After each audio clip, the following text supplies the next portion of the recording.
7 haftalık bir ikiz gebelik ultrasonografisini izlerken bazı konulara dikkatinizi çekmek istiyorum ikiz gebelik hakkında. Öncelikle tek yumurta ve çift yumurta ikizliği farkı.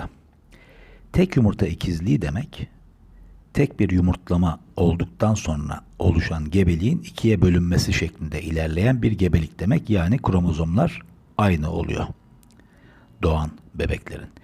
Çift yumurta ikizliği ise sağ tarafta ve sol tarafta birer tane veya herhangi bir tarafta iki tane yumurtanın ayrı ayrı döllenmesi sonucu oluşan bebekler, bu tüp bebek veya aşılamada da oluşabiliyor. Çünkü tüp bebek ve aşılama gibi durumlarda yumurtalıklara uyarıcı ilaçlar verildiği için birden fazla yumurta oluşma olasılığı artıyor. Bu tür durumlarda kromozomları ayrıdır doğan bebeklerin ve cinsiyetleri de tabii ki aynı olabileceği gibi farklı da olabilir. Ama esas bizi ilgilendiren konu tıbbi açıdan ikiz gebelikte koryonisite ve amniyonisite, yani koryon sayısı ve amniyon sayısı. Monokoryonik monoamniyotik, monokoryonik diamniyotik, dikoryonik diamniyotik. Farklı farklı şekiller olabilir.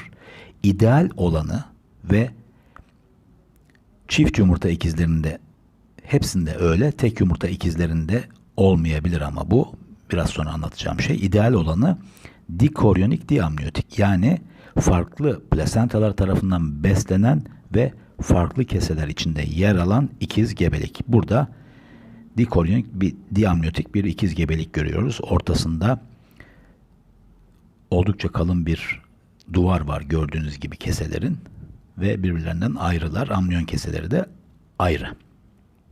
Dikoryonik diamniyotik. Bunda en az riskli ikiz gebelik şekli olduğunu söyleyebiliriz bunun. Onun dışında monokoryonik olabilir fakat diamniyotik olabilir. Bu ne demek? Plasenta tek ama keseler yine de ayrı. Bu nispeten yine tabii ki daha az riskli bir durum olmasına rağmen plasenta tek olduğu için bir bebeği daha fazla, bir bebeği daha az besliyor olabilir. Biraz daha riskli bir durum. Çift yumurta ikizlerinde bu meydana gelmez. Tek yumurta ikizlerinde meydana gelebilir. Bunun bir aşağı altı, yani monokoryonik monoamniyotik, yani plasenta da tek, amniyon kesesi de tek. Yani bebekler tek bir plasenta tarafından besleniyor ve tek bir kesenin içindeler. Burada tabii ki riskler nispeten daha fazla oluyor. Erken doğum riski daha fazla oluyor.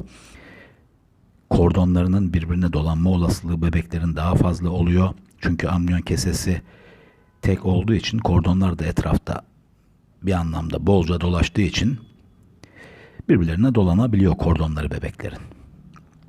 O yüzden de daha riskli bir ikiz gebelik şekli diyelim.